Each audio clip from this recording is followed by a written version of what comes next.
That's a beautiful view of my coffee mug right there. So hey guys, promised some video content, so I'm gonna go ahead and deliver. Um, so over the weekend, I kind of trolled LinkedIn for questions about the hard mode challenge, and I just asked people, hey, ask me anything. Like, we'll do some video content this week. Kind of try something different. And so we got a few questions. It wasn't, I think I posted this on Sunday, so it wasn't the greatest day to get max reaction. But so this morning, here it is Tuesday. It's a good, beautiful day. Share a little of this wonderful Carolina sunshine with you. I am out here knocking out my daily reading, Data Engineering with Alteryx. Fantastic book. I'm about 2/3 of the way through, and we'll post a video review once I'm done. Um, y'all know I love Alteryx, and that book is fantastic. Really shows you how to take Alteryx end to end, and focuses a ton on building pipelines. Obviously, it's data engineering, so you're going from building that API to the data source instead of kind of fat fingering your files into Alteryx.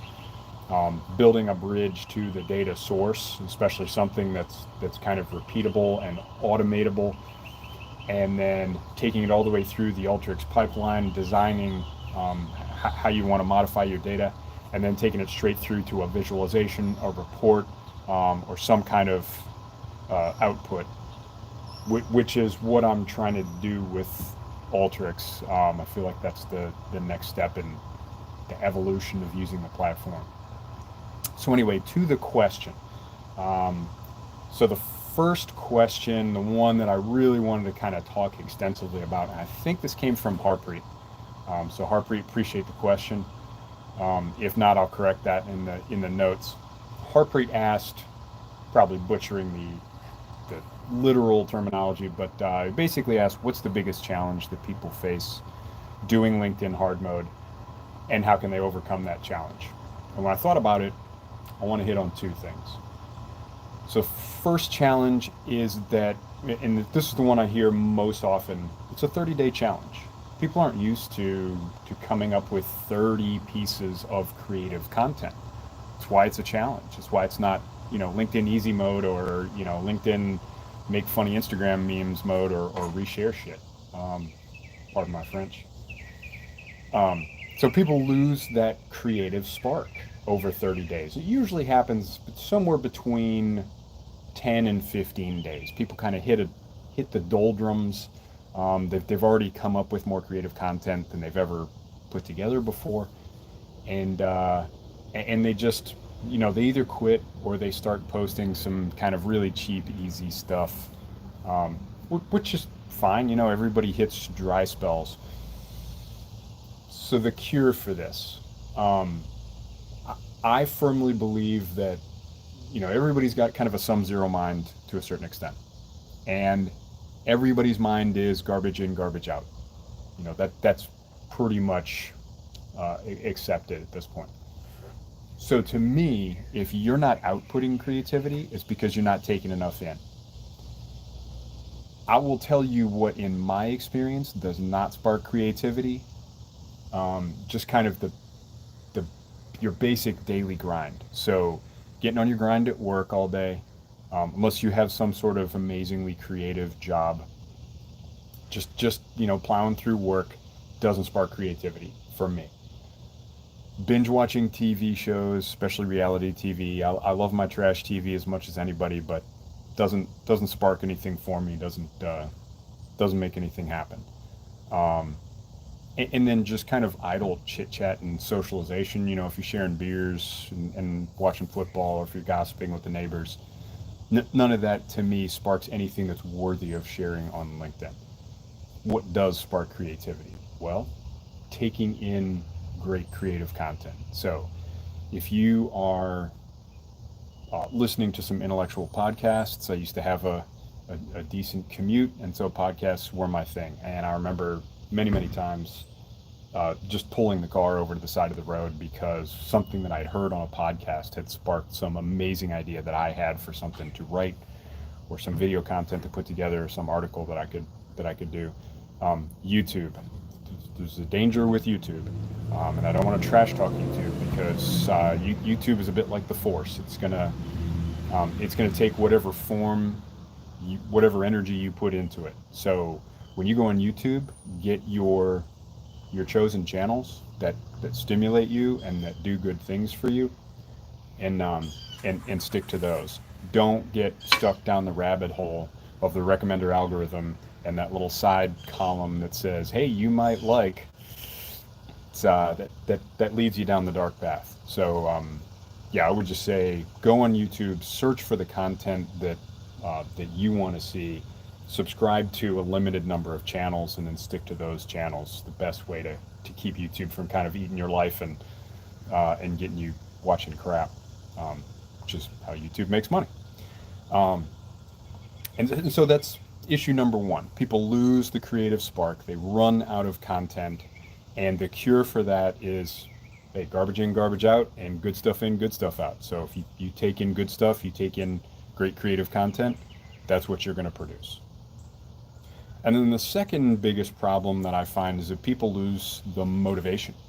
And this is the biggest reason why I think people quit, is halfway through, there's just like a severe workout.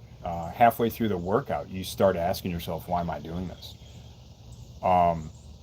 So, if you go out to run a marathon and you haven't trained very well, and you think, well, I'll just put it together on game day, and somewhere around mile 16, you're like, well, why do I even want to run 26 miles? This is dumb. And you convince yourself to quit. The mind is a powerful thing, and it will overcome the body.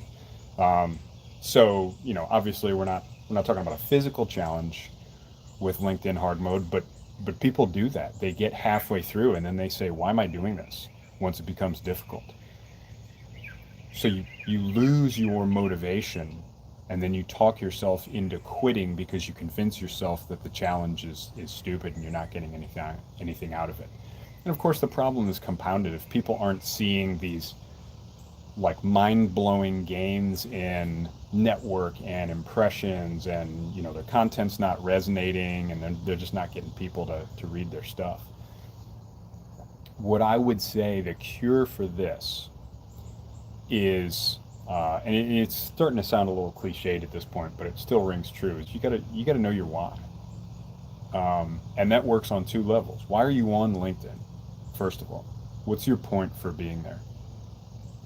Because it's not a purely social network, and it's not, it doesn't stimulate the things in your brain that Instagram does with the constant stream of images, that TikTok does with the constant stream of videos, that Facebook does, where you kind of know everybody and they're showing you how wonderful their life is, and it's all beautiful pictures of their kids. The sun is just kind of alternating on me. Wish the clouds would stay consistent. Anyway, but LinkedIn isn't like that. It's more intellectual. So you've got to really know, like, what am I doing here? So are you looking for a job? Are you looking to expand your network? Are you looking for a better job? Are you just looking to kind of keep irons in the fire for someday, to hedge your bets? You've got to know what your objective is. So you got to know what your objective is for being on LinkedIn. You got to know what your objective is for doing the hard mode challenge, because it's right there in the name. It's hard. The going's going to get tough. You're going to start to dislike it halfway through, and that's when the people that persevere are going to get something out of it afterward, because it wasn't pleasant. It wasn't fun at all times. Once again, it's like a tough workout. If everybody quit halfway through the workout, well, there'd be nobody standing there at the end with their arms raised like, I did it, I accomplished it. So I would say, just before you get into the challenge, make sure you understand what it is you want to accomplish. And you can ask me about that. I can describe to you fairly directly what you can accomplish with the challenge. There are, kind of finite things that, as far as expansion of network, as far as, getting yourself established as a brand, as a thought leader and that sort of thing, is 30 days. So you can do great things in 30 days, but you can only do so much in 30 days. So yeah, I would just say, understand your why, talk it out, write it out. And so that's a reminder for yourself, and you just kind of sound it out with people, sound it out with me, and say, hey, does this make sense? Because if you can't verbalize it, and if you can't write it out, then it's probably not clear in your own head. So anyway, those are the two things that I would say. People lose the creative spark, and the best thing to do is to take in more creative content. Second thing is people lose the motivation because they really didn't have a good idea of why they were doing the challenge in the first place. And my answer to that is either before the challenge or during the challenge. What's up, Wasp? Either before the challenge or during the challenge, work out your why. Why are you on LinkedIn, and why are you doing the challenge? It's never too late to figure that out, but you do have to figure it out. So, yeah, if this content sparks more questions in you, or comments or what have you, I'm trying to build a little more on my YouTube channel. I'm trying to kind of cross-platform and do a little more kind of long-form video content. This kind of, when you start getting up into 5, 8, 10, 20 minutes worth of video, it doesn't really work on LinkedIn. People don't want to scroll through their feed and be watching these longer videos. But they do work on YouTube. So if you enjoy this content, subscribe, give me a like, and toss me a comment. Let me know what you like, what you don't like, and what you'd like to see in the future. Throughout this week, I'll be answering some more questions. I will tag this video, over on LinkedIn later today. I'll talk to you guys later.